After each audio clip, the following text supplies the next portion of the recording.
Enjoy your pocket change, Amy. Those words still echo in my mind. The VP's laughter filled the conference room as he slid an envelope across the mahogany table. Inside, a pathetic bonus check that looked more like an insult than recognition for 9 years of dedication. Let's be honest, he continued, leaning back in his leather chair with that smug grin I'd grown to despise. You've been dead weight for a while now. It's time we moved your account to someone with real potential. My brother-in-law just got his MBA, and I think Anderson Technologies would be perfect for him to cut his teeth on. Anderson Technologies, my crown jewel. The $20 million account I'd nurtured from a $200,000 startup contract to the company's single largest revenue source. The account I'd saved 3 times from cancellation. The client whose CEO had my personal cell phone and called me for advice on decisions that had nothing to do with our services. I looked at the clock on the wall. 8:47 a.m. The morning light streamed through the glass windows of Titanium Solutions' executive floor, the same floor I'd dreamed of having an office on since my first day as a junior account coordinator. Welcome to the Payback Office channel, where corporate karma isn't just wishful thinking. If you've ever felt undervalued, overlooked, or outright disrespected in your professional life, you're in the right place. This is where we explore the real stories of workplace justice, where dedication meets vindication, and where every action truly has its consequence. If stories of professional reckoning resonate with you, consider subscribing to join our community. We're working our way to 8,000 subscribers, building a space where these stories of accountability and justice are shared and celebrated. The button's there when you're ready.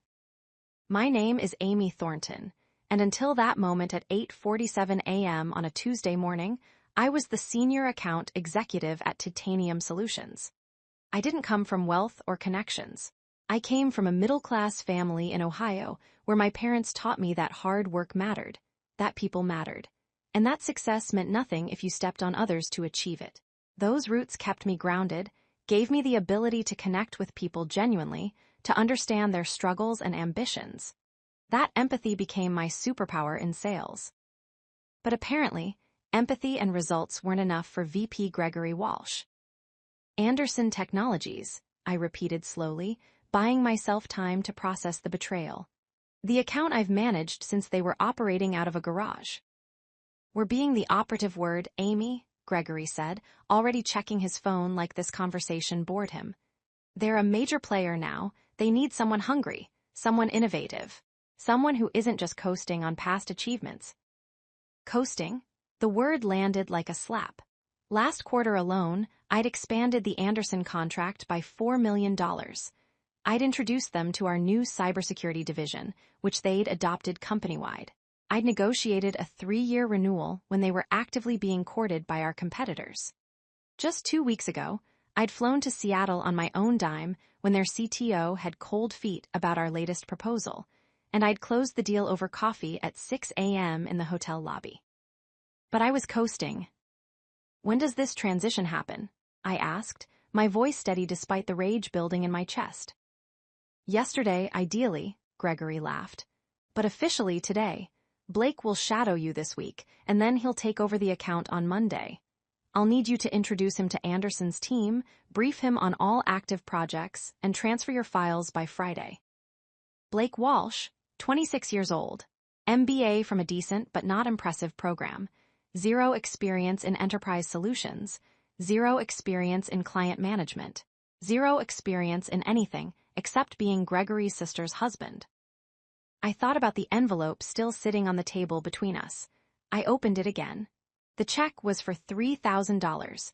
My commission on the Anderson expansion alone should have been $40,000. The bonus I'd been promised for the 3-year renewal was $25,000. This bonus, I said, tapping the check, this is for the Anderson renewal. That's for your overall performance this year, Gregory said dismissively. The renewal was good, but it was expected. You don't get extra credit for doing your job, Amy. Expected. 9 years of exceeding every target, of being the top performer in my division for 6 consecutive years, of sacrificing weekends and holidays and relationships to build Titanium Solutions' client base from the ground up. Expected. I looked at the clock again, 8:59 a.m. I need to make a call, I said, standing up. Make it quick, Gregory said. Blake will be here at 9:30 for the briefing. I walked out of that conference room with the $3,000 check in my hand and my phone in my pocket. I didn't go back to my office. I walked straight to the elevators, rode down to the lobby, and stepped out into the crisp morning air of downtown Minneapolis. At exactly 8:59 a.m., I sent 2 emails from my phone. The first was to Gregory Walsh, CC'd to HR Director Olivia Martinez and CEO Russell Hammond. Effective immediately, I resign from my position at Titanium Solutions. Per my contract, I'm exercising my right to waive the 2-week notice period as I have sufficient PTO accrued. All company property will be returned by courier today. The second email was to Thomas Anderson, CEO of Anderson Technologies. Tom, I hope this message finds you well. I wanted to inform you personally that I'm no longer with Titanium Solutions as of this morning. It's been an honor working with you and your team over the years. I'm not sure who will be taking over our partnership, but I'm confident you'll be in capable hands. Wishing you and Anderson Tech continued success. All my best, Amy. Professional, courteous, final. I sat on a bench outside the building and waited. My phone started ringing within 3 minutes. Olivia from HR, I declined the call. Gregory, declined. Russell, declined. Then, at 9:17 a.m., my phone rang with the number I'd been expecting. Amy, what the hell is going on? Thomas Anderson's voice was tight with concern. You're leaving Titanium? Since when? Why didn't you tell me this was coming? It was a very recent decision, Tom, I said calmly. Made about 30 minutes ago, actually. 30 minutes? Amy, you're our primary contact. You've been our primary contact for 9 years. What happened?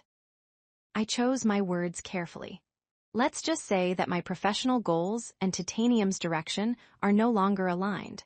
I think it's best for everyone if I pursue opportunities elsewhere. Opportunities elsewhere, Tom repeated. You have something lined up. Not yet, I admitted, but I'm confident something will come along. There was a long pause, then Tom said something that changed everything. Don't sign anything with anyone until we talk. Can you meet me for lunch, today? Tom, you're in Seattle. I'm actually in Minneapolis. I was planning to surprise you today for our partnership anniversary. 9 years since we signed that first contract, remember? I wanted to discuss something important in person. The universe, it seemed, had a sense of timing. We met at Cosmos, a quiet bistro 3 blocks from Titanium's office tower. Tom was already seated when I arrived, looking exactly as he always did. Sharp but approachable, the kind of CEO who'd made his fortune without losing his humanity. 9 years, he said as I sat down, sliding a small wrapped box across the table. Anderson Technologies doesn't exist without you, Amy. Not the version we are today, anyway. I opened the box. Inside was a beautiful fountain pen engraved with the date of our first contract signing. Tom, I can't accept this. You can and you will, he said firmly. Now tell me what really happened this morning. I told him everything. The insulting bonus. Gregory's assessment of me as dead weight. The plan to hand our account to his completely unqualified brother-in-law. Tom's expression grew darker with every sentence. They're giving our account to a guy with an MBA and no experience? Tom's voice was incredulous. The account that represents roughly 30% of their annual revenue. 28% actually, I corrected, but who's counting? Tom sat back, his jaw tight. Amy, I'm going to ask you something, and I need you to hear me out before you answer. What if you didn't go to another company? What if you started your own? Tom, I appreciate the vote of confidence, but I can't compete with Titanium Solutions. They have infrastructure, resources, a client base.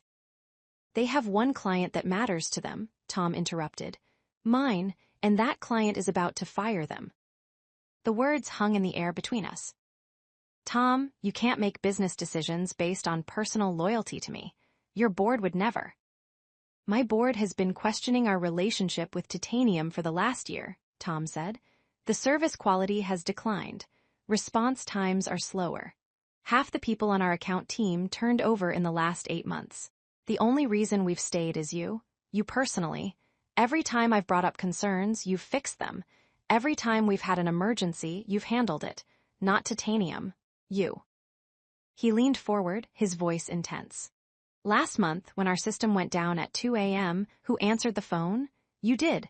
Who drove to our facility and sat with our IT team for 8 hours until it was resolved? You did. Who negotiated a discount with Titanium's cybersecurity division because you knew our budget was tight?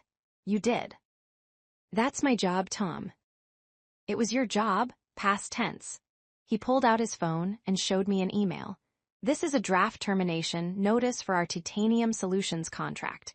I wrote it 3 months ago when Gregory Walsh told me I was asking for too much hand-holding. I didn't send it because you convinced me that things would improve. I stared at the email, dated from early January. The termination was due to declining service standards and lack of responsive leadership. I have board approval to terminate our contract with Titanium with 30 days notice for cause. We have documented service failures that violate the SLA. Your departure this morning is just the final straw, Tom continued. Here's what I'm proposing. You start a consulting firm. Today, I will be your first client. I will sign a 1-year contract worth $12 million with the understanding that you'll provide the same services Titanium currently provides, but better. I'll also introduce you to 4 other CEOs I know who are unhappy with their current solution providers. No promises, but all 4 companies are in the $5 to $10 million contract range. My mind raced through the implications. Tom, I have a non-compete clause. For what territory and what services? He asked. I pulled up my employment contract on my phone. I'd reviewed it so many times over the years that I knew exactly where to look. Non-compete is for direct sales to Titanium clients within Minnesota for a period of 1 year. I'm in Seattle, Tom said simply. Anderson Technologies is headquartered in Washington State. Our contract is governed by Washington law, and you won't be soliciting me. I'm soliciting you. I'm the client initiating termination of our existing vendor and choosing to hire a new consultant. No court in America would consider that a non-compete violation. He was right. I knew he was right because I'd once helped Titanium's legal team fight a similar case when a competitor tried to claim we'd violated their former employee's non-compete. What about infrastructure? I asked, my business mind already running calculations. I can't deliver enterprise-level solutions from my apartment. You won't need to. 60% of what we pay Titanium is for services that are actually subcontracted to third parties anyway. You've told me that yourself. You'll do what Titanium does. Manage the vendor relationships, coordinate the services, and provide the strategic oversight. The difference is you'll do it without the corporate overhead and bureaucracy. And the other 40%. You hire a small team, 2, maybe 3 people to start, specialists who can handle the technical implementation. You manage the client relationship and strategy, which is what you do best.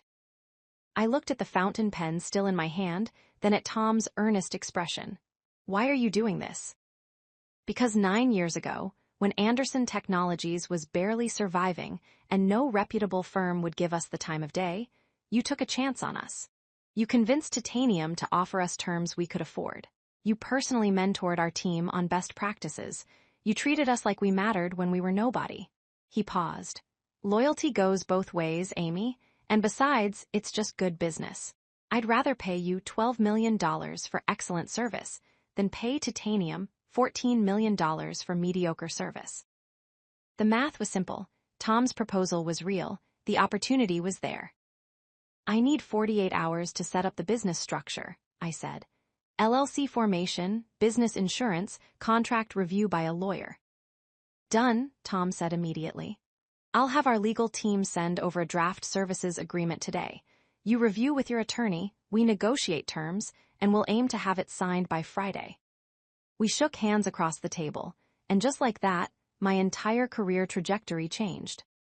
By Wednesday afternoon, I'd formed Pinnacle Strategic Solutions, LLC. I'd hired a business attorney. I'd secured errors and omissions insurance. I'd set up a business bank account. And I'd signed a contract with Anderson Technologies worth $12 million annually. I spent the money on the essentials first.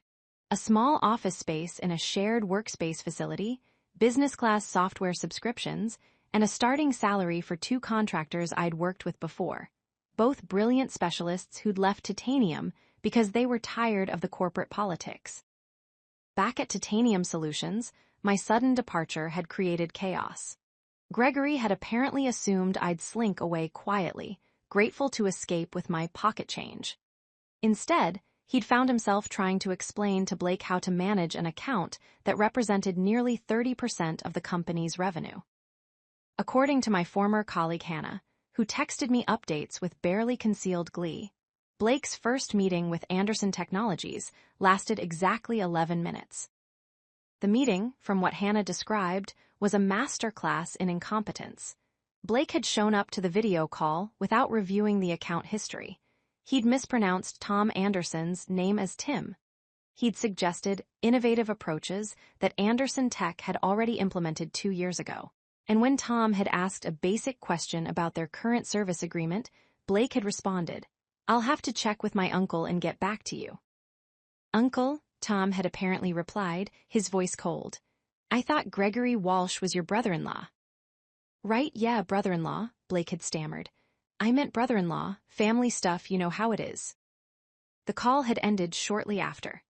Tom had sent a polite email thanking Blake for his time, and then he'd sent a much less polite email to Gregory Walsh and CEO Russell Hammond.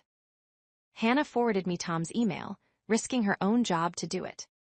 "Dear Gregory and Russell, after careful consideration, Anderson Technologies has decided to terminate our services agreement with Titanium Solutions, effective 30 days from today's date. This decision is based on multiple factors, including declining service quality over the past year, repeated violations of response time SLAs documented in the attached report, and a fundamental misalignment between our needs and your current capabilities. We appreciate the partnership over the years and will work to ensure a smooth transition. Our legal team will be in touch regarding final invoicing and the return of proprietary materials. Additionally, we have engaged a new consulting partner who will assume responsibility for services previously provided by your firm. That partner is Pinnacle Strategic Solutions, led by Amy Thornton.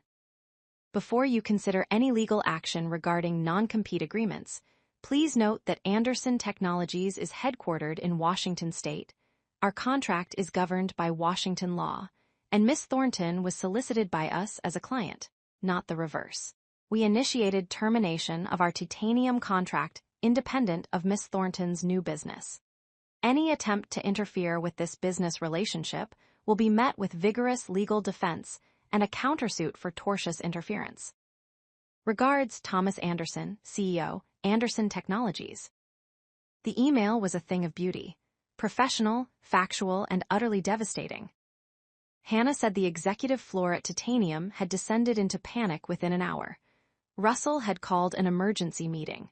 Gregory had tried to blame me, claiming I'd sabotaged the account before leaving. Olivia from HR had pointed out that I'd left no sabotage, just an absence of the institutional knowledge Gregory had deemed unnecessary. Russell had then asked the obvious question, how much of their annual revenue was about to walk out the door? The answer was approximately $14 million, representing 28% of Titanium's total revenue. But it was worse than that. Anderson Technologies was a flagship client, the kind of name Titanium put on the front page of their website and mentioned first in investor calls. Losing them would send a signal to the market, to other clients, and to Titanium's nervous board of directors. Gregory had tried to fix it. He'd called Tom directly, offering concessions, a reduced rate dedicated senior staff, even offering to personally manage the account. Tom had declined politely but firmly. The decision was final. Then Gregory had made a crucial mistake. He'd threatened legal action against me for violating my non-compete. Tom's attorney had responded within 2 hours with a cease and desist letter that was essentially a legal threat wrapped in professional language. It outlined exactly why the non-compete didn't apply, cited relevant case law, and noted that any frivolous legal action would result in a countersuit for damages, legal fees, and tortious interference with a valid business relationship. Titanium's lawyers had apparently advised Gregory to back down. Pursuing me would be expensive, likely unsuccessful, and would draw attention to the fact that they'd lost their biggest client due to their own mismanagement. But that wasn't the end of the story, that was just the beginning. True to his word, Tom introduced me to 4 other CEOs. By the end of March, I'd signed contracts with 3 of them, adding another $18 million in annual revenue to Pinnacle Strategic Solutions. These were companies that valued relationship-driven service, that wanted a partner who understood their business, not a vendor who treated them like a line item on a spreadsheet. I hired carefully. 6 people total by the end of the second month, each one a specialist in their field, each one someone who'd been undervalued or overlooked at their previous corporate jobs. We worked lean, we worked smart, and we worked with a level of dedication that only comes from people who have been given a real stake in success. I structured the company with profit sharing. Everyone who contributed to landing or maintaining a client got a percentage of that revenue. It wasn't charity, it was strategy. When people benefit directly from the company's success, they work differently. They care differently. Meanwhile, back at Titanium Solutions, the fallout continued to spread. The loss of Anderson Technologies had triggered a quarterly earnings miss. The stock price, which had been climbing steadily, dropped by 18% in a single day. Investment analysts started asking questions. Why had they lost such a major client? What did it say about their service quality? Were other clients at risk? Russell Hammond had tried to control the narrative, explaining in an earnings call that client churn is normal in a competitive market, and that they were actively pursuing new opportunities to replace the revenue. But 3 weeks later, another client left, then another. These weren't clients I'd managed, but the market perception had shifted. If Titanium couldn't keep their flagship account happy, what did that say about their ability to serve other clients? Hannah kept me updated through it all. She'd become my inside source, not out of malice, but out of a growing frustration with how Titanium's leadership was handling the crisis. Instead of addressing the underlying problems, the service quality issues, the staff turnover, the lack of investment in client relationships, Gregory was doubling down on aggressive sales tactics and cost-cutting measures. He'd cut staff bonuses to preserve cash flow. He'd eliminated the training budget. He'd pushed the remaining account executives to upsell existing clients on services they didn't need, creating resentment and driving more departures. By May, Titanium had lost 6 major clients, representing nearly 40% of their annual revenue. The stock price had fallen by 42% from its January high, and the board of directors had finally had enough. Hannah sent me the news article link with just 3 words: "Karma is real." The headline read, "Titanium Solutions announces leadership changes amid client retention crisis." The article detailed what Hannah had been hinting at for weeks. Gregory Walsh was out. Not just demoted, but terminated with cause, which meant no golden parachute, no severance package beyond what was legally required. The board had determined that his mismanagement of key client relationships and failure to maintain service quality standards had directly contributed to the company's losses. Blake Walsh, unsurprisingly, had also been let go. His brief tenure as an account executive had ended after he'd managed to alienate the 3 remaining clients he'd been assigned to. One of those clients had specifically cited Blake's stunning incompetence and lack of professionalism in their termination letter. Russell Hammond remained as CEO, but the article noted he was under review and had agreed to defer his bonus pending the company's recovery. The schadenfreude was tempting, but I didn't indulge it publicly. I sent no gloating messages, made no social media posts, gave no interviews to the industry publications that reached out asking for comment. Pinnacle Strategic Solutions maintained a professional silence. Privately, though, sitting in my new office with my small but dedicated team, I felt a deep sense of vindication. Not because Gregory and Blake had failed, but because I'd succeeded. I'd built something real, something sustainable, something based on the values that actually mattered to me. By June, Pinnacle Strategic Solutions had 12 employees and $47 million in annual contracted revenue. We'd become exactly what I'd always believed a consulting firm should be: responsive, strategic, relationship-focused, and excellent at execution. Our client retention rate was 100%. Our employee satisfaction scores were off the charts, and we were profitable from month 2, something almost unheard of for a startup services firm. The growth brought new challenges, of course. I had to learn how to be a CEO, not just a top-performing account executive. I had to make decisions about company culture, about hiring practices, about which opportunities to pursue and which to decline. I hired a COO, a brilliant operations manager named Veronica who'd spent 15 years at a top consulting firm and was looking for a new challenge. She brought structure to our processes without imposing the soul-crushing bureaucracy that plagued bigger companies. I hired a CFO, an experienced financial strategist named Malcolm, who helped me understand the difference between revenue and profit, between growth and sustainable growth. And I promoted from within whenever possible, giving people opportunities to stretch beyond their defined roles, just as I'd once wished someone would do for me. In August, something unexpected happened. I received an email from Olivia Martinez, Titanium's HR director. "Amy, I hope this message finds you well and that Pinnacle is thriving. From what I hear, it certainly is. I'm reaching out personally, not on behalf of Titanium, to ask if you might have time for a coffee. I have a proposition I'd like to discuss. No pressure, and I completely understand if you prefer not to engage. Best, Olivia." Curiosity got the better of me. I agreed to meet her. We met at the same bistro where Tom Anderson had first proposed I start my own firm. Olivia looked tired, older than when I'd last seen her just 6 months ago. "Thank you for meeting me," she said. "I wasn't sure you would." "I'll admit I'm curious," I said. "What's this about?" "I'm leaving Titanium," she said directly. "I'm tired of trying to fix a culture that leadership doesn't actually want fixed. I'm tired of being told to do more with less while watching good people burn out or leave. I'm tired of putting band-aids on systemic problems." She paused, then continued. "I've been in HR for 20 years, Amy. I know what healthy organizations look like, and Titanium isn't one. It hasn't been for a while, and it's getting worse. The Gregory situation was just a symptom of deeper issues." "I'm sorry you're dealing with that," I said genuinely, "but what does this have to do with me?" "I want to work for you," Olivia said. "Not as HR director, not at first. I know Pinnacle is still small, but I believe in what you're building. I've watched you grow this company in 6 months through nothing but excellent service and strong relationships. That's the kind of organization I want to be part of." I was stunned. Olivia had been with Titanium for over a decade. She was well compensated, well respected in the industry, and she wanted to join my 6-month-old startup.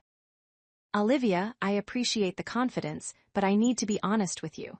I can't match your Titanium salary right now. We're profitable, but we're also investing heavily in growth." "I'm not asking you to," she said. "I've done well financially. What I'm asking for is equity, a reasonable base salary, and the opportunity to build an HR function from the ground up in a company that actually values people. I've seen what happens when companies treat employees as disposable.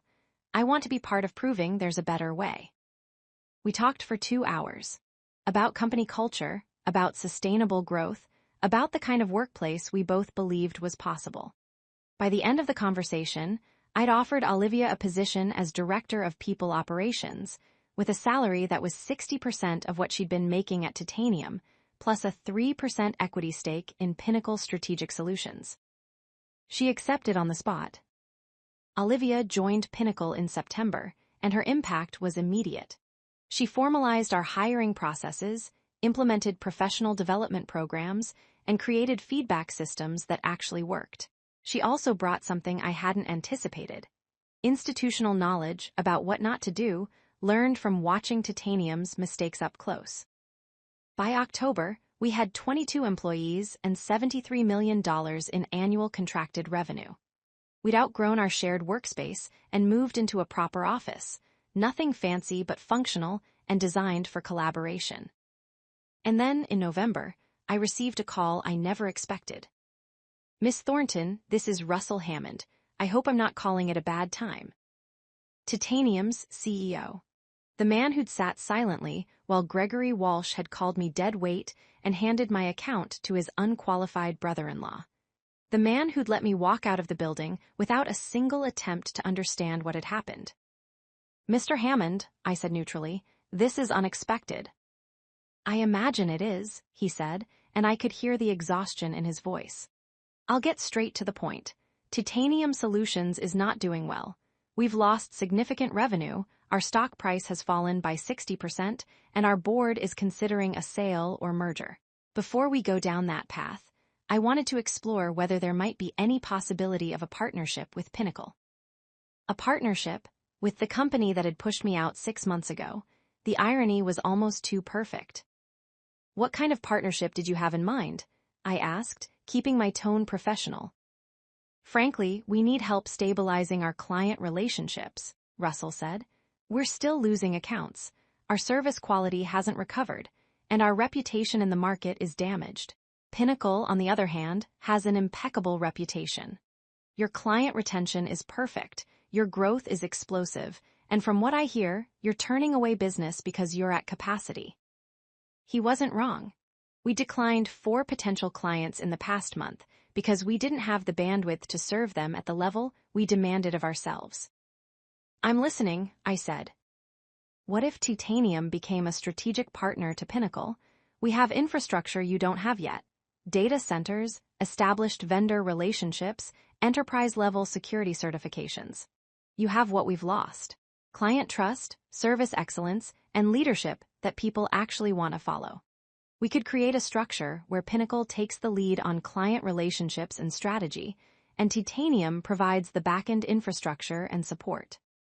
It was an interesting proposal, and I could see the business logic, but I could also see the risks. "Mr. Hammond, I appreciate the offer, but I need to be direct with you. Pinnacle's success is built on a very specific culture and approach. We're relationship-focused, we empower our people to make decisions, and we don't compromise on service quality for short-term profit. Based on what I experienced at Titanium, I'm not sure our cultures are compatible." There was a long pause, then Russell said something that surprised me. "You're absolutely right. Our cultures aren't compatible. Titanium's culture is broken, and I take responsibility for letting it get that way. I was so focused on quarterly earnings and stock price that I lost sight of what actually drives sustainable success: people, employees, and clients. I let Gregory operate without accountability because his division was profitable, even though his methods were destroying morale and relationships. That was my failure as a CEO." It was the first time I'd heard Russell take any real ownership of what had happened. "I can't fix Titanium's culture overnight," Russell continued. "Maybe I can't fix it at all, but I can acknowledge that Pinnacle represents what we should have been. And I can propose a structure that keeps Pinnacle's independence and culture intact, while giving you access to resources that would take years and millions of dollars to build on your own." "What structure?" I asked. "Titanium acquires a minority stake in Pinnacle, let's say 25%, at a valuation we'd negotiate based on your current and projected revenue. You maintain full operational control and independence. Pinnacle remains its own brand, its own culture, its own decision-making authority. In exchange, Pinnacle gets preferred access to Titanium's infrastructure and vendor relationships at cost, and Titanium gets a percentage of Pinnacle's profits plus the opportunity to learn from how you operate." He took a breath.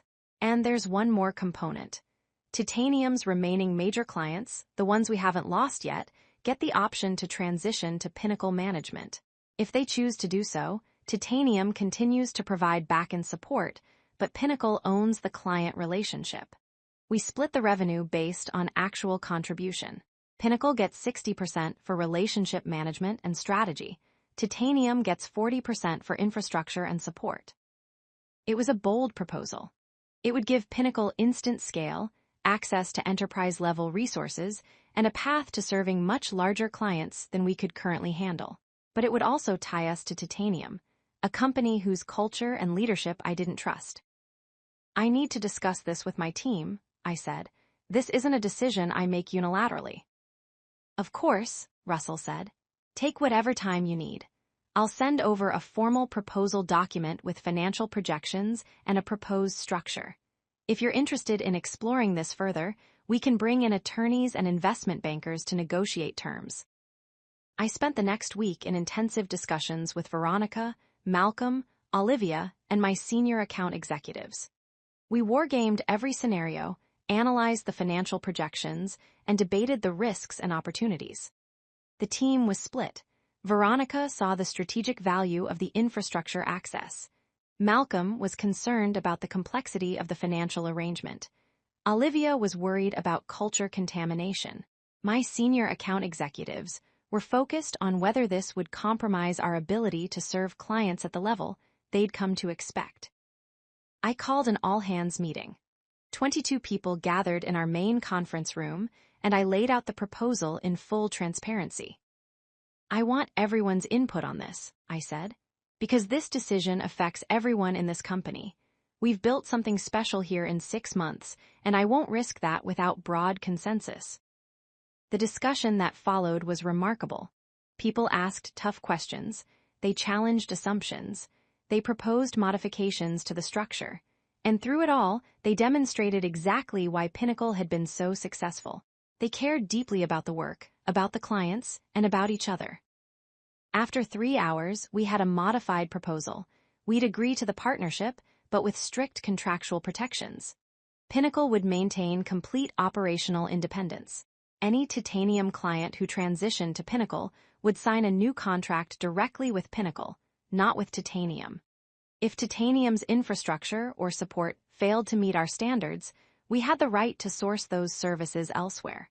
And most importantly, we had the right to buy back titanium's equity stake at any time within the first 3 years at a predetermined formula based on Pinnacle's revenue. I took the modified proposal back to Russell. To my surprise, he agreed to nearly all of it. The final negotiated structure gave titanium a 22% stake in Pinnacle at a $40 million valuation, meaning a $8.8 million investment. Pinnacle would get access to titanium's infrastructure and vendor relationships. And 6 of titanium's remaining major clients would have the option to transition to Pinnacle management. The deal closed in January, almost exactly 1 year after Gregory Walsh had slid that insulting $3,000 bonus check across the table. Of the 6 titanium clients who were offered the option to transition to Pinnacle, 5 accepted immediately. The 6th took 2 months to decide, but eventually came aboard as well. By the end of our first full year in operation, Pinnacle Strategic Solutions had 35 employees and $127 million in annual contracted revenue. We were profitable, growing, and maintaining our culture despite the rapid expansion. Titanium, meanwhile, had stabilized but not recovered. With their partnership stake in Pinnacle, they were no longer in crisis, but they'd been fundamentally transformed from an industry leader to essentially a support services provider. Their stock price had recovered to about 60% of its pre-crisis high. Russell remained CEO, but under much tighter board oversight. Gregory Walsh had landed at a smaller consulting firm, where according to industry gossip, he'd lasted less than 6 months before being pushed out again for culture fit issues. Blake had left the industry entirely. Last I heard, he was trying to launch a cryptocurrency startup. As for me, I was no longer an account executive. I was a CEO, leading a company that proved you could be successful without sacrificing your values, without treating people as disposable, without measuring worth solely in quarterly earnings. The fountain pen Tom Anderson had given me still sat on my desk, a reminder of where this journey had started. Next to it was the $3,000 check from Gregory Walsh, framed but never cashed. I kept it as a reminder of something else. That pocket change to one person can be the seed capital of revolution to another. In February of our second year, something happened that brought the whole story full circle. I was invited to speak at the National Business Leadership Conference, a major industry event that drew CEOs and executives from across the country. The topic they wanted me to address: building sustainable growth through people-first leadership. I almost declined. Public speaking had never been my favorite activity, and part of me worried that accepting would come across as gloating about Pinnacle's success. But Veronica convinced me otherwise. "Your story matters," she said. "Not because of what happened to Gregory or Titanium, but because you proved there's a different way to build a company. People need to hear that." So I accepted. The conference was held in Chicago, and the audience for my session was larger than I'd expected. Nearly 800 people filled the ballroom, a mix of established CEOs, aspiring entrepreneurs, and corporate executives looking for insights they could take back to their organizations. I told them the truth, not a sanitized version, not a humble brag narrative, but the real story. I told them about the $3,000 bonus check and being called dead weight. I told them about the decision to walk away from 9 years of work with no backup plan. I told them about Tom Anderson's belief in me when I barely believed in myself. And I told them about the choices I'd made in building Pinnacle. The profit-sharing structure, the commitment to hiring people who'd been undervalued elsewhere, the decision to turn away business rather than compromise service quality, the all-hands meeting where we debated the Titanium partnership. "Success isn't about being the biggest or the most profitable," I said to that room of 800 executives. "It's about being sustainable. And sustainability comes from people, employees who feel valued, clients who feel heard, and leaders who understand that their job is to serve both groups, not the other way around." The response was overwhelming. The session ran over by 30 minutes because of questions. People lined up afterward to talk to me, to share their own stories of workplace frustration, to ask advice about their careers or their companies. And then, as I was packing up my materials, a young woman approached me. She looked to be in her late 20s, professionally dressed, with the determined expression of someone who'd waited patiently for her chance to speak. "Miss Thornton, I'm Julia Chen," she said, extending her hand. "I'm an account coordinator at Vanguard Solutions. I've been there for 3 years, and I'm consistently the top performer on my team. Last week, my manager told me I was too ambitious, and that I needed to wait my turn for promotion. Your story gave me the courage to do something I've been afraid to do." "What's that?" I asked. "I'm going to start looking for somewhere that values ambition instead of punishing it," she said. "And if I can't find it, maybe I'll create it like you did." I pulled out one of my business cards and wrote my personal email on the back. "Send me your resume," I said. "We're not always hiring, but when we are, we look for people who are ambitious, who have been underestimated, and who are ready to prove what they can do." Julia's eyes widened. "Really?" "Really," I said. "Pinnacle exists because someone gave me a chance when I needed it most. The least I can do is pay that forward." 3 months later, Julia joined Pinnacle as a junior account strategist. Within 6 months, she'd led the successful pitch for a $9 million client. Within a year, she was managing a portfolio of 3 major accounts. She was exactly what I'd known she would be: hungry, talented, and given the right environment, exceptional. By the end of year 2, Pinnacle had 58 employees and $186 million in annual contracted revenue. We'd opened a second office in Seattle to be closer to Anderson Technologies and our other West Coast clients. We'd launched a training division that other companies paid us to help them improve their own client relationship practices. And we'd exercised our option to buy back half of Titanium's equity stake, reducing their ownership to 11%. It wasn't personal, it was strategic. Pinnacle was ready to stand fully independent, and while the partnership with Titanium had been valuable, we no longer needed it the way we once had. Titanium had become a cautionary tale in business schools and leadership seminars. Not because they'd failed entirely, they were still operating, still profitable in a modest way, but because they represented the cost of short-term thinking, of valuing relationships on paper rather than in practice, of treating people as interchangeable resources. Pinnacle, on the other hand, had become a case study in the opposite: how investing in people, both employees and clients, creates sustainable competitive advantage.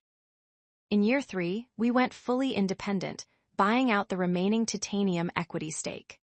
The purchase price was $47 million, a number that would have seemed impossible when I'd started the company with nothing but a laptop, a phone, and one committed client. Russell Hammond retired from Titanium shortly after. In our final meeting to close the equity transaction, he said something I've never forgotten. "I've spent 30 years in this industry, Amy. I've built companies, sold companies, taken companies public. I thought I understood what made businesses successful. But watching what you built and watching what I let fall apart taught me something I should have learned decades ago. People aren't the means to business success. They are the success. Everything else is just math." It was perhaps the most honest thing he'd ever said to me. Today, Pinnacle Strategic Solutions has over 100 employees across 4 offices. Our annual revenue is approaching $300 million. Our client retention rate remains above 98%. Our employee satisfaction scores are in the top percentile for our industry. And we're consistently ranked as one of the best places to work in the consulting sector. I still have Tom Anderson's fountain pen on my desk. I still have Gregory Walsh's $3,000 check framed on the wall, though these days it's joined by other mementos. The first contract I signed as Pinnacle's CEO, a photo of our original team of 3 people working out of the shared workspace, a handwritten note from Julia thanking me for taking a chance on her. The story could have ended differently. I could have accepted Gregory's assessment of me as dead weight. I could have taken another corporate job and rebuilt my career slowly within someone else's structure. I could have let fear of failure prevent me from taking the risk. But I didn't. And that choice, that moment at 8:59 a.m. when I sent those 2 emails, changed everything. Not because I was special or uniquely talented, but because I understood something that Gregory Walsh and leaders like him never seemed to grasp. Business is fundamentally about relationships. Every transaction, every contract, every success, it all comes down to people choosing to work with people they trust, respect, and believe in. Gregory had looked at Anderson Technologies and seen a $20 million line item on a spreadsheet, a prestigious name to assign to his brother-in-law as a training opportunity. I had looked at Anderson Technologies and seen Tom, a CEO who'd taken a chance on a solutions provider when his company was barely surviving. I'd seen their IT team working late nights to keep systems running with limited resources. I'd seen their growth, their challenges, their humanity. That difference in perspective made all the difference in outcome. The consulting industry talks a lot about client relationship management, about service excellence, about strategic partnerships.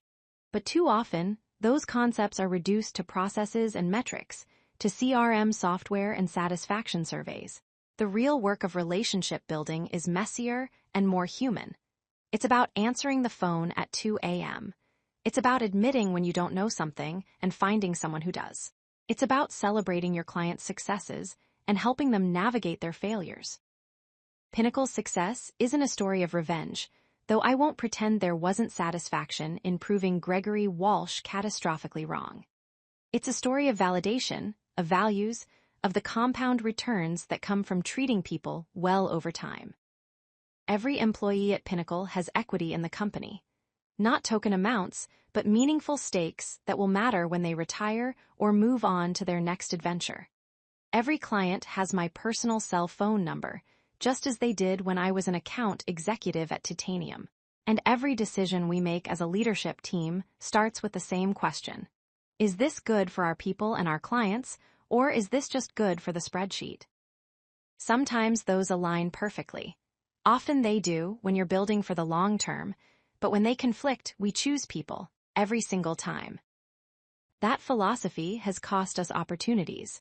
We've turned down clients who wanted us to cut corners. We've declined to pursue contracts that would have required us to overwork our teams. We've walked away from partnerships that looked good financially, but felt wrong culturally.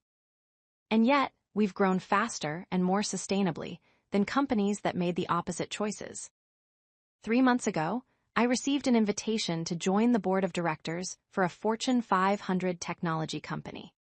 The CEO who reached out said they were looking for board members who understood modern client relationship dynamics and who could help them navigate a shifting market where clients had more choices and less patience for mediocre service. "Your reputation precedes you," she'd said. "People in this industry talk about the pinnacle difference. We want to understand how to create that in our own organization." I accepted the board position, with one condition: that I could bring some of my team to consult on their client experience transformation. Not because Pinnacle needed the revenue, but because the opportunity to influence how a major corporation thinks about relationships and service was too important to pass up. If we could help one large company shift from a Gregory Walsh mentality to a people-first approach, the ripple effects would touch thousands of employees and clients. Last month, I spoke at a women's leadership summit. Afterward, a CEO from a mid-sized firm approached me with a familiar story. She'd been offered a promotion, but it came with impossible expectations and no additional resources. Her board expected her to do more with less, and was already setting her up to fail so they could replace her with their preferred candidate. "What should I do?" she asked me. I didn't tell her to quit. I didn't tell her to fight. I asked her a different question. "What do you want?" Not what do you think you should want, not what would look good on your resume, but what do you actually want for your career and your life? She thought about it for a long moment. "I want to build something that matters, something where the work is meaningful and the people are valued. I'm tired of fighting systems that are designed to grind people down." "Then you already know what to do," I said. "The question is whether you're ready to do it." I don't know what she decided, but I gave her my card, just like I did with Julia, just like I've done with dozens of talented people who found themselves in situations where their value wasn't recognized. Some of them joined Pinnacle. Some started their own ventures. Some found better situations at other companies. But all of them made the choice to stop accepting less than they deserved, and that choice changed their trajectories. That's the real lesson of my story, not that I succeeded or that Gregory Walsh failed, but that we all have more agency than we often believe. We can accept the assessments others make of us, or we can write our own narratives. We can stay in situations that diminish us, or we can have the courage to walk away. We can build careers based on what we think we should do, or we can build them based on our values. The path I chose wasn't safe. Starting Pinnacle with one client, no infrastructure, and no certainty of success was objectively risky. There were moments in those first weeks when I lay awake at night wondering if I'd made a catastrophic mistake, if I'd thrown away 9 years of career capital on pride and principle. But even in those doubtful moments, I never once wished I'd stayed at Titanium. Because some environments are so toxic, some cultures so broken, that staying isn't the safe choice. It's the slow death of your professional soul. Leaving was the only choice that gave me a chance to become who I needed to be. If you've stayed with this story to the end, there's probably a reason. Maybe you've experienced your own version of Gregory Walsh, someone who looked at your years of dedication and saw dead weight. Maybe you're in a situation right now where you're undervalued and wondering if you should stay or go. Maybe you're building something of your own and need the reminder that it's possible, that people-first businesses can succeed in a world that often seems to reward the opposite. Whatever brought you here, I hope you'll consider subscribing to this channel. The Payback Office channel shares stories like this one, stories where principle meets payoff, where values lead to validation. We're building a community of people who believe that how we treat others matters, in business and in life. Join us as we work toward 8,000 subscribers and beyond. The fountain pen Tom gave me has become a symbol in my office. New employees ask about it during their first week. I tell them the abbreviated version of the story. A client who believed in me when I was starting with nothing, who took a risk on someone with potential but no infrastructure. And then I tell them why I keep it visible. Because that pen represents the kind of relationship I want Pinnacle to have with every client. Not transactional, not superficial, but genuine, built on mutual respect and sustained commitment. Some people think that's naive. They argue that business is business, that emotional connections are fine, but ultimately it's about the bottom line. They're wrong, not morally wrong, but factually incorrect about how sustainable success works. The bottom line follows from the relationships. The profits come from the trust. The growth emerges from the genuine care you invest in people, clients, and employees alike. Pinnacle's $300 million in annual revenue didn't appear because we had better technology or lower prices than our competitors. It appeared because we had better relationships. Because when a client has a crisis, they call us first. Because when a talented professional is looking for a place to do meaningful work, they think of us. That's the compound return on treating people well. It multiplies in ways you can't predict or control, but that end up mattering more than any strategic plan. Gregory Walsh taught me that lesson, though not in the way he intended. When he called me dead weight and handed my account to Blake, he thought he was making a shrewd move, giving opportunity to family while clearing out an expensive employee who he believed was past her prime. Instead, he set in motion a chain of events that would cost his company hundreds of millions in market value, cost him his job, and create his competition. All because he failed to see the difference between the role someone plays and the value they create. That's a mistake I never intend to make at Pinnacle. Every person here brings value. Every person has potential beyond their current role, and every person deserves to be seen, recognized, and invested in. It's not complicated. It's just human. And in a business world that too often forgets the human element in pursuit of efficiency and profit, simply being human turns out to be a profound competitive advantage. So here's to the people who were called dead weight and proved otherwise. Here's to the clients who stay loyal when you give them reason to. Here's to the teams who believe in something bigger than their individual roles. And here's to the possibility that maybe, just maybe, business can be both profitable and principled. That's the Pinnacle difference. That's why we exist. And that's why I'll never cash that $3,000 check. Some things are worth more as reminders than as deposits. The best revenge, it turns out, isn't revenge at all. It's building something so successful, so sustainable, and so aligned with your values that you stop thinking about the people who doubted you and start focusing on the people who believe in you. $300 million in annual revenue.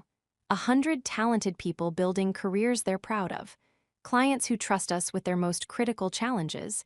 That's not payback, that's validation. And it's worth infinitely more than Gregory Walsh's laughter ever cost me.